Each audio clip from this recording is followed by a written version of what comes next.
Welcome to Through the Bible with Les Feldick, a 30-minute walk through the Scriptures, teaching in-depth Bible truths that change people's lives.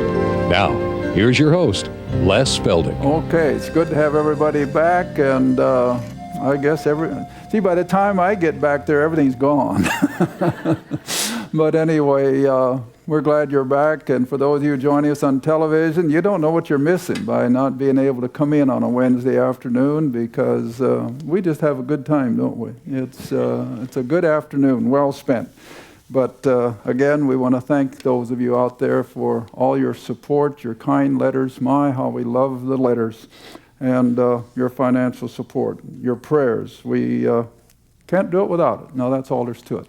All right, we're going to continue our study now for the third time on the various descriptions of the rock or the stone of Scripture, which is always Jesus Christ. Not Peter, it's Jesus.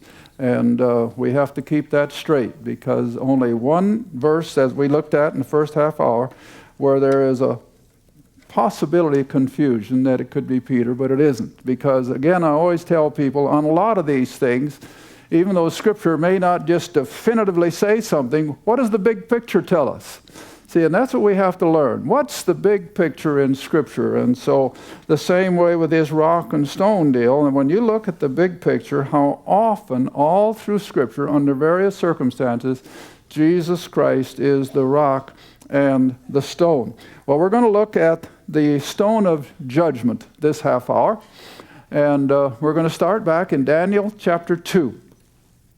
Daniel chapter 2, Christ as the stone of judgment. At the end of days, it'll become a reality when the final 7 years have run their course, and it's time for his second coming. And then he will fulfill this symbolic prophecy. All right, Daniel chapter 2, and again, just for a little background, you want to remember that Daniel was one of the young Israelites taken captive after the Nebuchadnezzar invasion, and the temple was destroyed, and they were taken captive down into Babylon, present-day Iraq, in the area of Baghdad. That's why, all this is in the news. We're coming full circle, as we're going to see in a little bit. And so Daniel was a young Jewish lad and was part of the slave system in the palace of the king. And Nebuchadnezzar, of course, as you all remember, had a dream. He had no idea what it meant, but it disturbed him, so that meant it must be serious business. And so he tried to recover the dream, and of course none of his wizards or magicians could do it, but somebody thought about little old Daniel down there. And so they bring Daniel up, and Daniel not only recovers the dream, but interprets it. And it becomes then the benchmark of prophecy as we understand end-time events. So we'll drop down to chapter 2, verse 31, as he recovers the dream. And we're going to take the time to read it, because even though most of you have heard it a dozen times, we know there's a lot of people out there on TV who have probably never heard it. Because these things aren't covered in church and Sunday school, are they? No, I've never heard of it. And so we're going to take advantage of our audience out there. Daniel says, "Thou, O king," verse 31, "sawest," in his dream now, "and behold a great image or likeness," or we would say today, a statue. "This great image, whose brightness was exceeding, stood before thee, and the form thereof was terrible," or frightening, for whatever reason.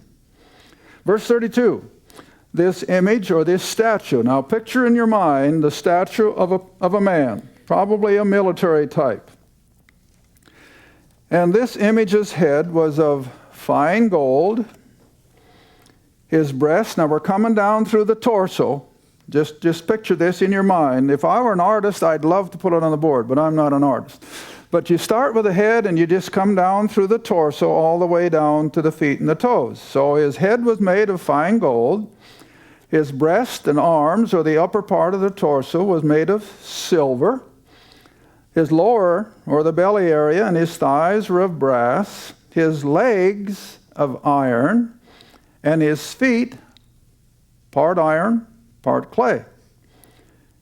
And Daniel says to Nebuchadnezzar, thou sawest, or you watched in this dream, until a stone, here it comes now, you watched until a stone was cut out without hands. Now, whenever the Bible speaks of something as being done without hands, what does it indicate? Well, it's a work of God.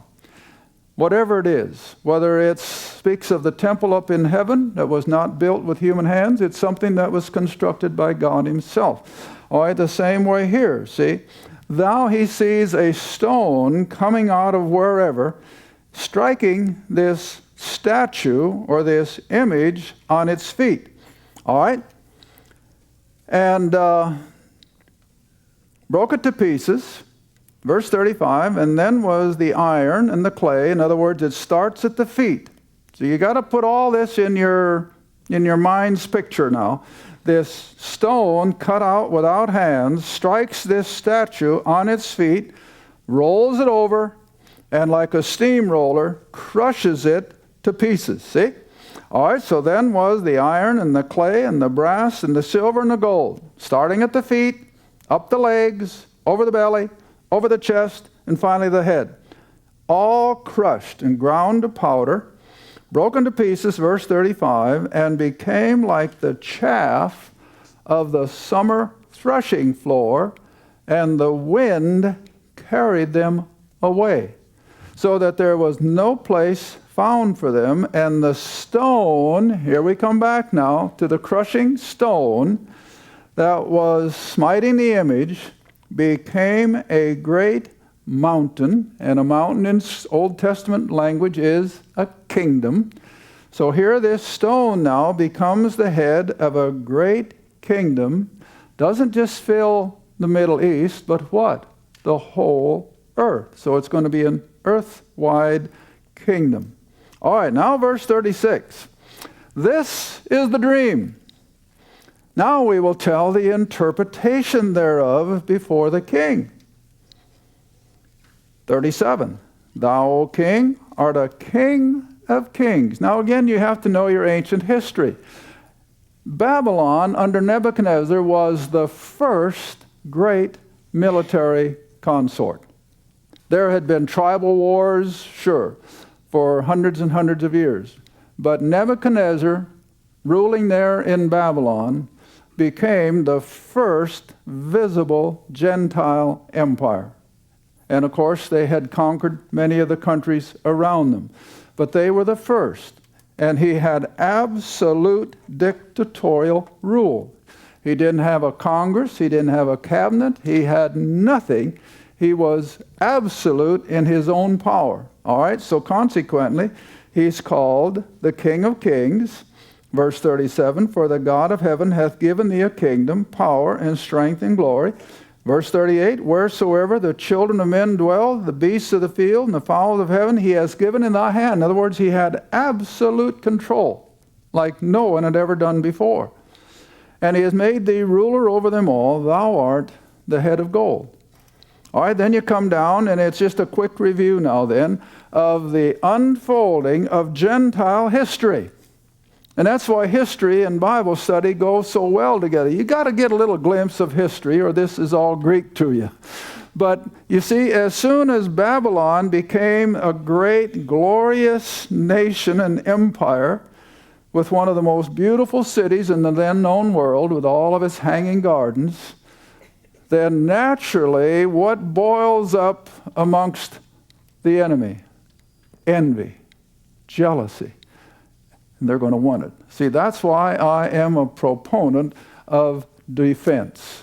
If America was to lay down our defense with all of our natural resources, with our system of living, the world would come in and take us in a minute. Because that's the way it's always been, beloved, and these pacifists can go fly a kite. They're as wrong can be. You have to defend what you've got or you'll lose it. Oh, it happened to Babylon, the greatest empire at that time. But bubbling underneath was this envy from the other areas. And so up comes another empire, the Medes and Persians, right next door, see? All right, and so after these shall rise another kingdom inferior to thee, and another. We skip over the second one, which is the Medes and the Persians, and we jump right over to another one, which was down to the brass part of the image or the statue, which was the Greek Empire. And it shall bear rule over all the earth. Well, now let's just reconstruct. After Babylon became the great, beautiful city and its empire, then next door, which is present-day Iran, and those Arab nations, they rose up, defeated the Babylonians, and established their kingdom, the Medes and the Persians, Artaxerxes and Cyrus and some of those guys. But as time went by, according to the dream, a third empire would come up and overrun the Medes and the Persians. And that was Alexander the Great. You've all studied Alexander back in grade school. Well, he was the third of these prophesied Gentile empires. Alexander conquered everything clear to the Ganges River of India and all the way back west as far as Turkey. He didn't, and Greece. He didn't get to Rome, but he got as far as Greece. Then what? Well, his empire held for a couple, 300 years, and it began to weaken, and up came the Romans. That's the fourth empire. All right, now that's the next one then. See, verse 40, the fourth empire, or the fourth kingdom. Speaking of this statue, the head of gold, Babylon, the shoulders and chest of silver, which was the Medes and the Persians, the belly, the Grecian Empire under Alexander, the legs of the Roman Empire. All right, that's the fourth kingdom. And it shall be as strong as iron. Now, I think you all are aware of the power of the Roman military. And it crushed in pieces and subdueth all things, and as iron that breaketh all these, it shall break in pieces and bruise.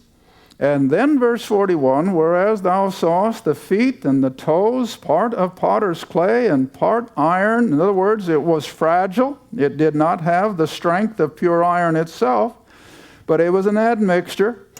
And it was partly the kingdom that would be divided, but there shall be in it the strength of iron, for as much as thou sawest iron mixed with clay. Now, if you know anything about metals, you know that iron mixed with clay is like trying to mix cement with plain ordinary dirt. It just won't work, will it? If you're going to mix concrete, you have to have the right kind of sand, or you won't have concrete that's worth anything. Well, it's the same way with metals. If you're going to mix iron and clay, it's absolutely impossible to have any strength. It'll crumble. All right, so this is what a picture of that particular empire. Now verse 42, and as the toes of the feet were part iron and part clay, so the kingdom shall be partly strong and partly broken. All right, now then, when Bible scholars and the people who teach eschatology are convinced that the fourth empire was the ancient Roman Empire, but this next empire is what we see coming on the scene today. And I still hold to Western Europe. A lot of the prophecy people are now moving to the Middle East because of Islam, but I refuse to do that. I still maintain Western Europe is going to be this final empire, the mixture of iron and clay, because even the original 10 nations that started right after World War II have all been so nationalistic they cannot work together. They have various ethnic backgrounds, they have all different languages, and so they finally got a common currency, but they are still an admixture of people. And so consequently, they will not have that singleness of purpose like the Nazis did in Germany and so forth. And that's what I feel will be the end-time empire. Now, a lot of people, now I'm digressing again, a lot of people are getting the idea that now the Antichrist has to be a Muslim because of the increase in all they're doing. Well, it could well be. Because what is Europe fast becoming? Muslim. It's so fast, it's scary. England especially. So if I'm going to hold these 10 nations of the common market as they first came about, and I still do, even though there are 15 or 20 others, those original 10 still have the core of power in the European community. All right. If indeed the Antichrist comes out of that and he's a Muslim, no problem, because Europe is mostly Muslim already. And so don't fall for the idea that it can't be the 10 nations of Europe anymore because it's going to be a Muslim Antichrist. No problem. Now, I'll tell you, while I'm on that, because I'm getting so many letters, they're beginning to ask me now, well, Les, is something else going to come up beside the European community? No, I do not think so. Now, I didn't intend to do this, so this is free for nothing. Come over to Daniel chapter 9. I want to set people straight. Don't fall for all of these little gimmicks. The final empire is still going to be Western Europe, because it's out of Western Europe that the Antichrist will come, albeit he may be a Muslim, and we understand that that's no problem. But you come down to Daniel chapter 9. Now, this may be throwing me off schedule, but can't help it. Daniel chapter 9.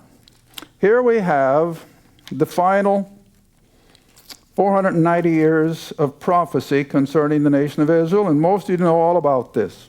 And we come all the way down to verse 26, and we're getting ready now to be introduced to the Antichrist for the first time, if I'm not mistaken, in the Old Testament. Verse 26, after the 62 weeks, and Messiah is cut off. In other words, after 483 years, leaving 7. So after the 483 years, Messiah is cut off, not for himself. He didn't die for anything he had done. Now here it comes, and we have to take this slowly. The people of the prince that shall come. Now, who's the prince that's coming? The Antichrist. All right. The Antichrist is going to come out of this people that shall come. And what is that empire going to do to Jerusalem? Destroy it. See? And the people of the prince that shall come shall destroy the city, Jerusalem, and the sanctuary, the temple, and the end thereof shall be of the flood, and to the end war and desolations, and so on and so forth. All right, so what that verse tells us is that the coming Antichrist will come out of the same empire that destroyed Jerusalem and the temple in 70 AD. Well, anybody knows what empire did that? Rome. No doubt about it. All right, even though Rome as an empire went into the dustbin of history, as I usually put it, yet since World War II, what are we seeing? It's coming back up. Only it's not coming back up as a Roman empire headquartered in Rome under a Caesar. Instead, now it's coming up more or less as a democracy of 10 nations. And that's where the 10 toes come in at. All right, now the first argument, yeah, but they're already up to what, 28 or 30 nations? But you know what? Those original 10 still are at the core of everything with the European community. And I read one time, not too long ago, they have veto power. So they're still in total control. All the others are just satellite nations. All right, so here we have it. That we have to have a revived Roman Empire coming out of Western Europe, and out of that empire will come the Antichrist, and he in turn, of course, will become then a world ruler. All right, so much for that. Digress, come back with me to Daniel chapter 2. So what Daniel is really prophesying here is the unfolding of the Gentile empires beginning with Nebuchadnezzar in 606 BC. So between 600 BC and Christ's first advent, all 4 empires came and went. Well, Rome hasn't gone yet, but they will. All right, so the Babylonians came and went, the Medes and Persians came and went, the Greeks came and went, and Rome is holding forth during Christ's first advent. Then they disappeared. All right, but now here we are 2,000 years later, and if you know anything about everyday news, what 4 empires are again in there? Iran. That was what? That was Persia, see? That was the second empire. Baghdad. Our boys are over there fighting every day. What is it? That first empire. It's in the news. And then what was the third empire? Greece. And Syria was the key player so far as Israel is concerned. Syria is in the news every day. And then our common market, or the European Union, is the fourth, and it's in the news every day. So here we are. 2,000 years later, we've come full circle. All these empires are now evident in the business and the production of the world. They've all got their fingers in the pie. Okay, now let's read on in chapter 2.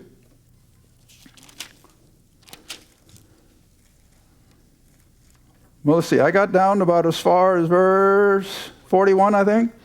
And whereas thou sawest the feet and toes, part of potter's clay, part iron, the kingdom shall be divided, but there shall be in it the strength of iron. All right, now verse 42, and as the toes of the feet were part iron, part clay, so the kingdom shall be partly strong. All right, then verse 43. And whereas thou sawest iron mixed with clay, they shall mingle themselves with the seed of men. In other words, those nations are coming together and making a loose-knit democratic government. Then come down to verse 44. And in the days of these kings, in other words, when all these Gentile empires are back in the news every day, as we see them as I stand here, then shall the God of heaven set up a kingdom which shall never be destroyed, shall not be left to other people, but it shall break in pieces and consume all these kingdoms. See? And then verse 45. For as much as thou sawest at the stone. Here we go again. A complete repetition of what the first part of the chapter talked about. That this coming stone will hit that empire that is ruling at the time, which will be the revived Roman Empire, headed up over in Western Europe, under an Antichrist that will come out of it someplace. And then all these others, Iran, Assyria, Iraq, they're all going to be smashed to smithereens like the dust of the threshing floor. All right, for the stone was cut out of the mountain without hands, verse 45, and it broke in pieces, see?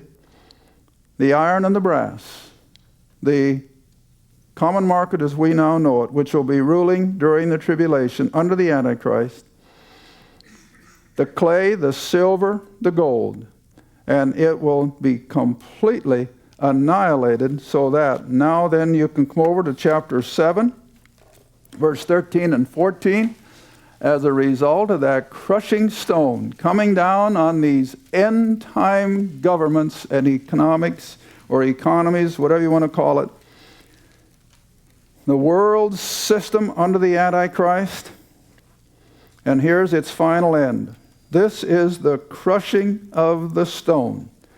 Verse 13, I saw in the night visions, and behold, one like the Son of Man came with the clouds of heaven, and came to the Ancient of Days, and they brought him near before him. God the Son comes before God the Father, and the Father now in turn gives unto him dominion and glory and a kingdom, that all people, nations, and languages should serve him. His dominion is an everlasting dominion, which shall never pass away. All right, now then, in the few minutes we have left, let's jump all the way up to Revelation chapter 19, when now we see the same stone, but we have different language. Revelation 19, but it's the same crushing stone of Daniel. And we can get excited, because I think we can just about see it coming over the horizon. Revelation 19, verse 11. And this is just another way of putting the stone cut out without hands. Verse 11, and I saw heaven opened, and behold, a white horse, and he that sat upon him was called Faithful and True, and in righteousness, see, it's going to be total fair. Let me stop a minute. The unbelieving world, they hear this and they think, what kind of a God is this anyway? A God that's going to kill millions and millions of people? That's not a God of love. Well, of course not. He's been a God of love for 6,000 years.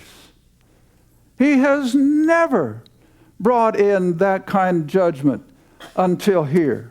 Now, even the flood, I've said this before. See, the flood was a judgment, absolutely, because of their ungodliness. But I read again the other night in a scientific journal where their description of the flood was almost identical with when I taught Genesis 6 20 years ago, wasn't it? A long time ago. You remember how I made the point? It wasn't the 40 days of rain that drowned the people, for goodness sakes. But what happened? Within the first 24 hours, the fountains of the deep opened up, and it was instantaneous destruction. Instant.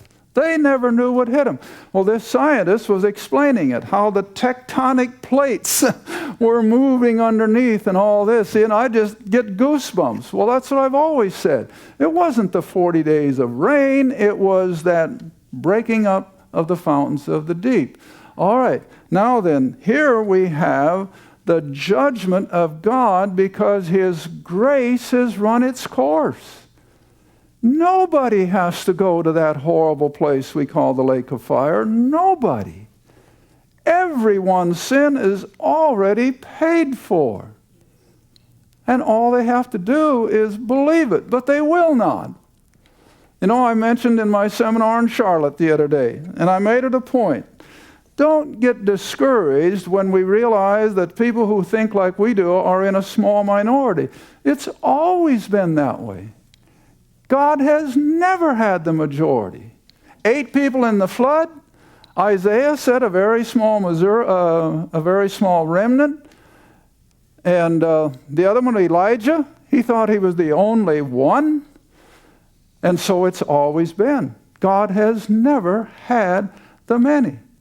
But anyway, here we come to that smiting stone, who is going to now come not as the stone rejected of the builders, but he's going to come as the stone of judgment. And the second coming, of course, says it all. I haven't got time enough, but you can read Revelation 19 when you get home. The second coming of Christ, when he's going to come and become absolute sovereign King of kings and Lord of lords, not just over Israel, over the whole world. Thank you for watching Through the Bible with Les Feldick. Through the Bible is a partner-supported ministry. If this program has been a help to your study of the Scriptures and you'd like to see others enjoy the teaching, your support would be greatly appreciated. Write to us at Les Feldick Ministries, 30706 West Lona Valley Road, Kinta, Oklahoma, 74552. Or call 1-800-369-7856. Remember, all programs are available in printed form, audio cassette, and videotape. Be sure to tune in next time to Through the Bible with Les Feldick.